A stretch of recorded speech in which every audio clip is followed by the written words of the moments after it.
And so begins the tale of an unusual reincarnation. We stand before Chapter 1, which introduces our protagonist, a man who was once a villain. He has been reborn as the commander of a knight's order, a position of great power and complexity. Now, he must confront the mysterious women and a new destiny that might just rewrite his entire former life. The scene opens with a slice of everyday life. A younger brother is hungry, while the older brother is engrossed in a light novel.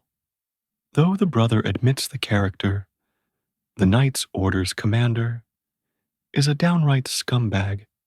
He finds the plot undeniably interesting.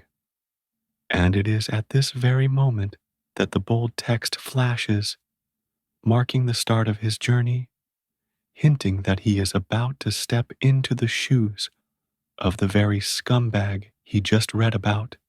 Just after the promise of dinner, the narrative abruptly shifts to another world. This is the full picture of the reincarnation. A powerful, white-haired man, now the knight's commander, surrounded by key figures. We see two young women watching him, a charming brunette in a red dress and a sweet blonde girl, along with other mysterious comrades.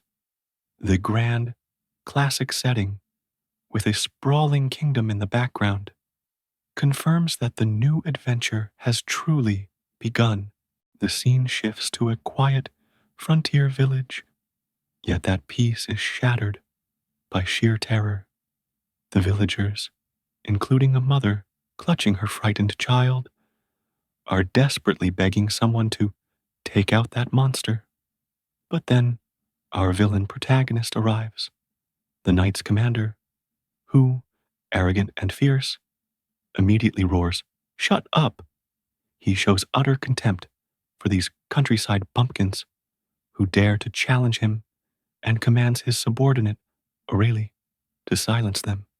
In an instant, we are shown the overbearing nature of the antagonist our hero has reincarnated as.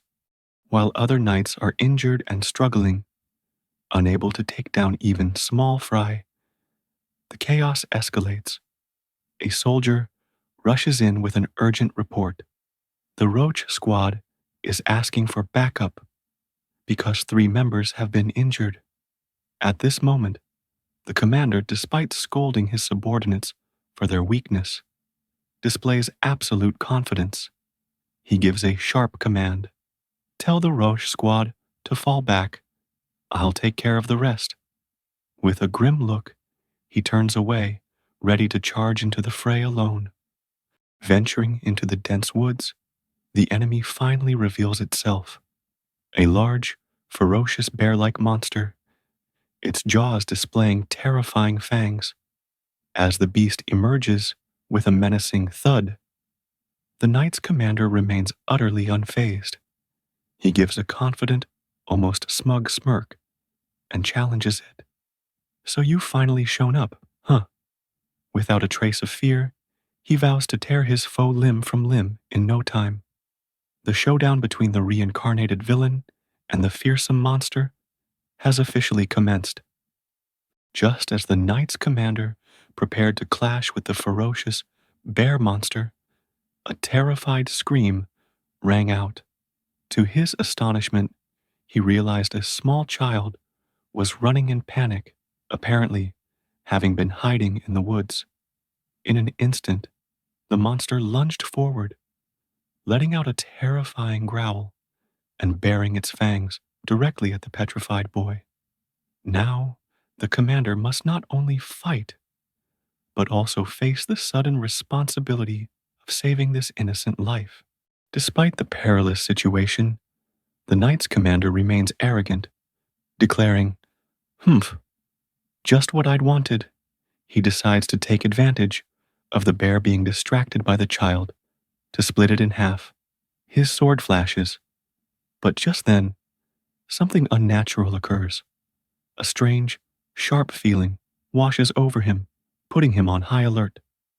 The frame immediately shifts to a sight impossible in this world: a modern car speeding down a city street, heading right toward the child and the monster. This impossible blend of two realities leaves him wondering, what, what is this feeling?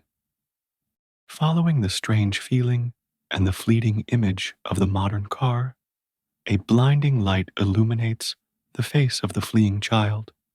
It is a schoolboy with a backpack, clearly belonging to the modern world. This moment of realization startles the knight's commander, who exclaims, "This is..." And then the truth finally dawns on him. Oh, I see now. He has now understood the strange connection between the child in peril and his own former world. The strange sensation finally crystallizes into a clear, painful memory. The knight's commander gasps, recalling his final moments in the previous world. He, in the form of the older brother, fiercely clutching the younger boy to shield him from the speeding car. It was a desperate, selfless act of rescue. He realizes, with a shock, this is my last memory before I died. Now he understands that his reincarnation was not random, but followed his sacrifice to save his brother. With the memory of his sacrifice for his younger brother rushing back, the knight's commander is no longer just the arrogant villain. He sees the child in danger and the monstrous bear growling ferociously. His protective instinct takes over, compelling him to act without hesitation. With a look of fierce determination, he stretches out his hand and shouts, "Watch out!" No matter which world he's in, faced with someone in peril, especially a child, the reborn hero cannot stand idly by. Without hesitation, the knight's commander lunges forward. He uses his body to shield the child from the powerful, instinctive attack of the bear, a move that is both reckless and deeply ingrained. Even as he takes the heavy blow, he realizes the grim irony. I will end up repeating what happened in that accident in my memory. Simultaneously, his subordinates, startled by the noise and the sight, cry out, "Captain!" They are utterly bewildered by their superior's sudden reference to a mysterious accident. Following the confrontation, the knight's commander wakes up in a bed, his subordinate anxiously at his side. Though he claims only a slight headache, his first concern is for his little brother, a clear indication that the memory of his former life still lingers. Startled by the strange query, his subordinate asks him to state his name and occupation, just to be safe. Finally, the commander asserts his full identity. I am Justin de Vandière, the commander of the Third Knight's Order of the Kingdom of Lafos. The reincarnated villain is officially back in the reality of the fantasy world. After confirming his identity as Justin de Vandière, the Knight's commander is once again flooded with memories from his previous life. He frantically wonders, what the hell are these memories? On one hand, he knows he's been at the Marquis frontier for a month due to an increase in monster activity.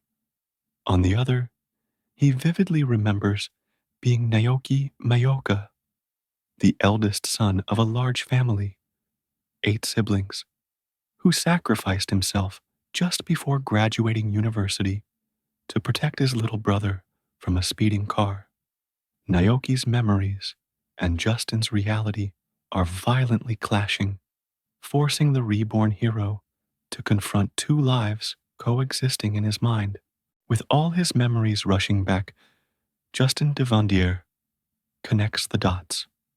Don't tell me I died in that accident, meaning I've done that thing called reincarnation? But a far more terrifying truth soon dawns. This character, Justin, is a scoundrel who is eventually killed by the protagonist of The Wicked God of Annihilation and the country's savior, the Saint, a light novel he himself used to read. He, now bearing Naoki Mayoka's memories, has been reborn as the villain destined to die. Desperate for confirmation, he turns to his subordinate. "Oh, right, Aurelie. Please tell me something. I am not dreaming, am I?" This bizarre question leaves Aurelie bewildered, but it opens a new chapter for the reborn hero. How to rewrite the villain's tragic fate. After collapsing, our protagonist awakens, and his very first concern is the child's safety. His subordinate, Aurelie, reports in shock that the demon bear died immediately following the commander's counterattack. More importantly, the child is safe, having sustained only minor injuries before being sent back to his parents. Upon hearing this, the commander breaks into a rare, gentle smile, a look of genuine relief. This sight completely stuns his men. The arrogant villain they knew is gone. They frantically wonder if he hit his head too hard, while the commander calmly muses, "I have fully recovered, it seems. Perhaps just a slight, temporary memory impairment." Sitting in his sickbed, the knight's commander, now Naoki, ponders the obvious rift between himself and his subordinates. As I expected, the me in this world is a downright scoundrel, huh?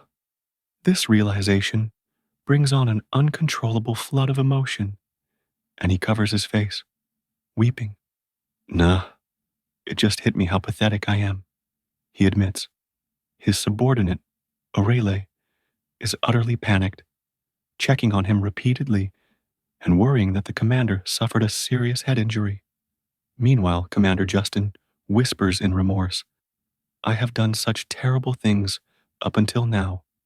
The reborn hero has not only recognized his role, but is beginning to feel genuine regret for the vile actions of the body he now inhabits. The commander's personality shift sends ripple effects through his subordinates. Another subordinate, Arnaud, enters with a basket of food and is instantly frozen by the change. When Commander Justin politely says thanks, Arnaud is dumbfounded, wondering, "Did the commander just thank me?" Aurelie quickly pulls Arnaud aside and whispers, "The commander is still exhausted. We will divide up the work for the next few days and call the others here." Clearly, the commander's sudden courtesy and kindness have made his subordinates question his mental state, and they are now secretly planning to shield him from his own duties. After his subordinates leave, the knight's commander sighs in exhaustion and falls into thought. He notes that the third knight's order he commands is mostly composed of rough fellows originally from the common populace. He is fully aware that even by their standards, he is considered heartless. This makes him scoff at the irony. "It's crazy. They'd think I've gone mad just by me saying thanks to them." Finally, he touches his forehead and murmurs about the twist of fate. Who would have ever thought you could reincarnate into the world of a novel, huh? He must now grapple with the fact that he is not just a villain, but a fated villain in a story already told. Despite accepting his death, the reborn hero is tormented by deep anxieties. The first is for his brother. However, what has me worried is if he was safe after that accident or not. Next is his former family. Now that I've died, and my dad passed away long ago, I wonder if Mom and the others are devastated by what had happened to me. Finally, the fear of his new destiny takes hold. Also, does the fact that I reincarnated as Justin mean that I will eventually be dealt with and killed, just like what happened in the novel? Lying in the sickbed, he confronts the fear of a second preordained death within the novel's plot. After grappling with the fear of his predestined death, the Knight's commander, now Naoki, reassures himself, true, Justin is a pompous and villainous character, but I have done nothing bad or anything that could be called villainous. For that matter, he ponders, what am I supposed to do? Only to realize that agonizing over it will simply make him hungry. With the practical thought that his subordinates were kind enough to bring him food, he decides to get up and eat. Despite facing a tragic destiny, the reborn hero chooses to prioritize his most basic, immediate needs. After deciding to eat and regain his strength, the Knight's commander samples the provided meal. He grimaces, noting that the taste is bland, lacking umami, and hardly rich. I can only taste the ingredients. He wonders with disappointment. So this is the food culture of this world? Even though this food was made for knights. He then speculates that perhaps the team is low on funds, as salt and spices are quite pricey in this area. Finally, he decides, well, there's no use agonizing over it. I've been asked to rest for the time being anyway. He resolves to head out into town to look for something worthwhile and clear his head while he's at it. After waking up and deciding to head out to town, the commander leaves his room. He stumbles upon a chaotic scene. His subordinates are loudly arguing over who gets to eat breakfast first, with one even threatening, if you don't hurry up, I'll cut you down along with the monsters.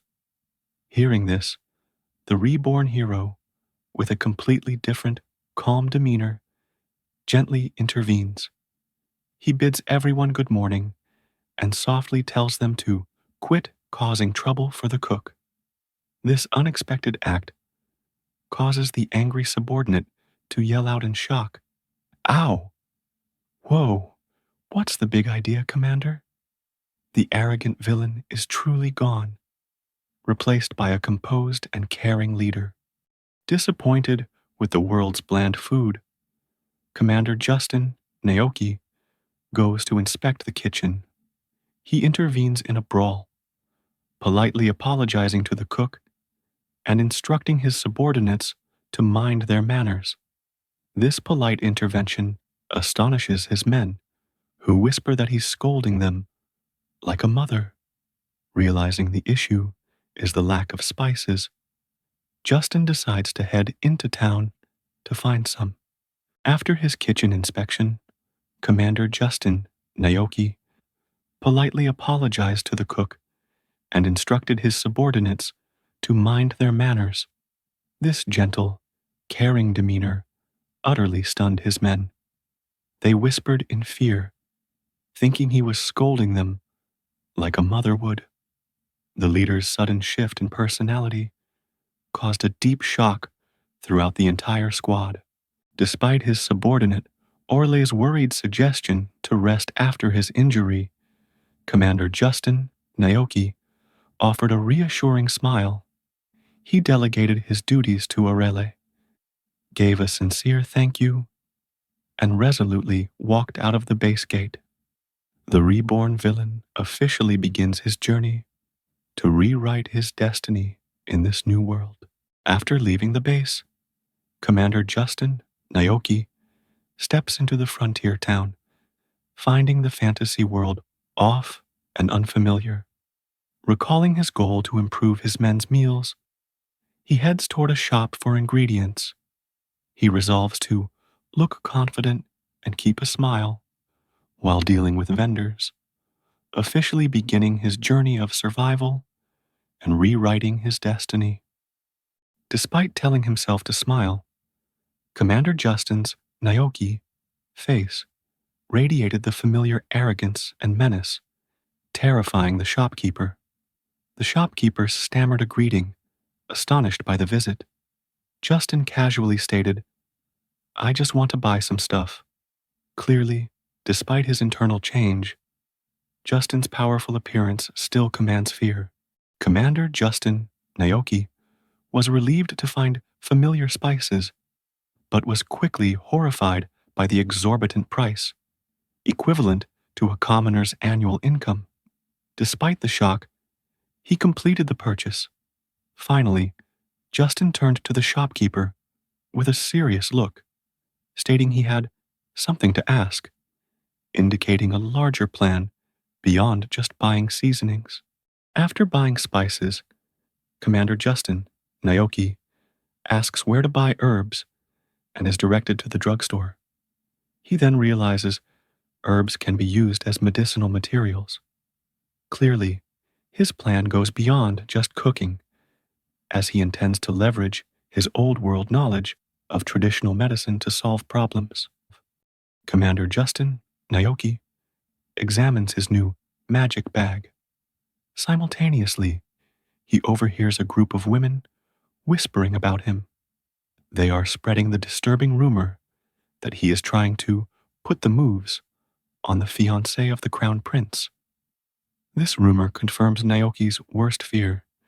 He is the villain destined to die for plotting against the protagonist. Commander Justin Naoki overhears rumors that he and the entire Third Knight's Order are social outcasts.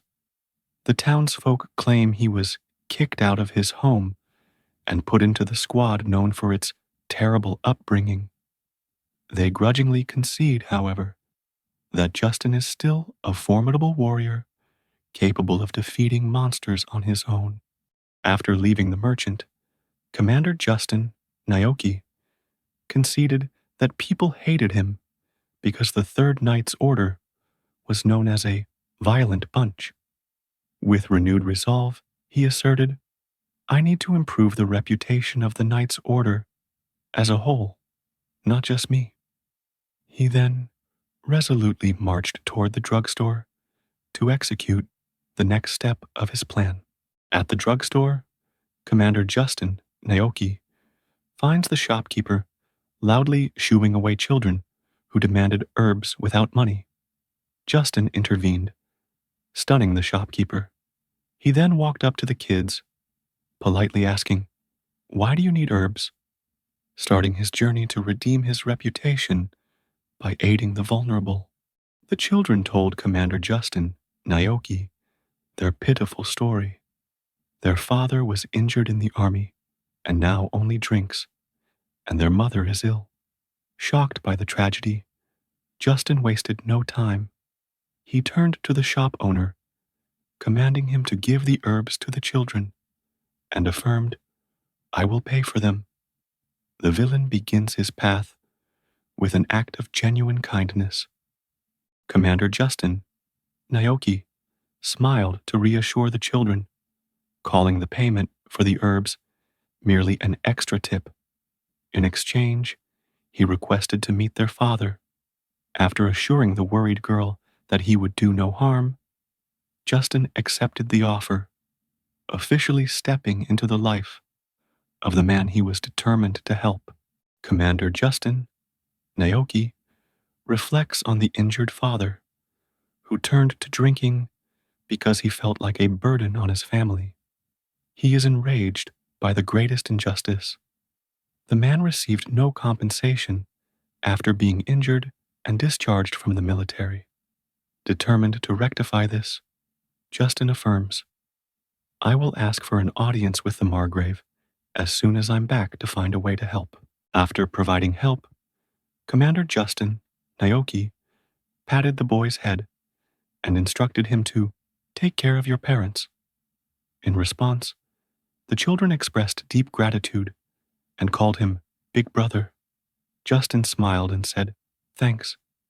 His kindness, rooted in his older brother nature, earned him a new, much warmer moniker than his commander title. After helping the children and resolving to change the father's unjust situation, the Knight's commander, Justin Naoki, muses, "It will be quite some time before Justin crosses the final line. he realizes that he can still make it. In order to change this one-way route to ruin, he needs to walk down the right path in a straight line. He clenches his fist, reinforcing his survival resolve, and concludes with a powerful internal affirmation: I am a big brother, after all. Returning to the base, Commander Justin Naoki was surprised to find his subordinates diligently practicing mock combat late into the night. Witnessing this, he smiled and silently praised their admirable effort. Clearly, the leader's positive change had begun to inspire the entire Knight's Order. When subordinate Cassius was injured during night practice, Commander Justin Naoki quickly intervened amidst the panic. He knelt down and firmly commanded, "Raise your wound above your heart."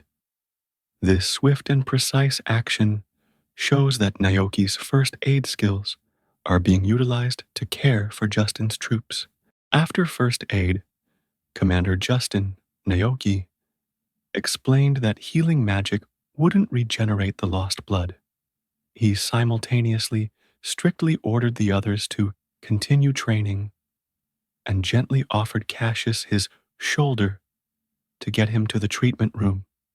This blend of accurate medical knowledge and personal care left all his subordinates completely astonished by the commander's transformation. After providing first aid, Commander Justin Naoki turned to his men and firmly shouted, "Just do as your big brother says." Though he immediately flustered over his own words, the command carried his protective nature. His subordinates were left confused and astonished. But the villain was replaced by a new leader who cared for his men with the strange command of an older sibling. Following the first aid incident, Commander Justin Naoki ordered his men to carry on with your training while using the moniker Big Brother. Surprisingly, the subordinates immediately accepted the new nickname, responding, "You got it, Big Brother," and seriously followed his command. Justin's sudden personality shift was embraced by the entire squad with adaptability. After a high-pressure meeting, presumably with the Margrave, Commander Justin Naoki realized he was being tested. He gave a confident grin and affirmed that his stressful job hunting experience from his past life had equipped him with the necessary resistance to navigate political pressure in this new world.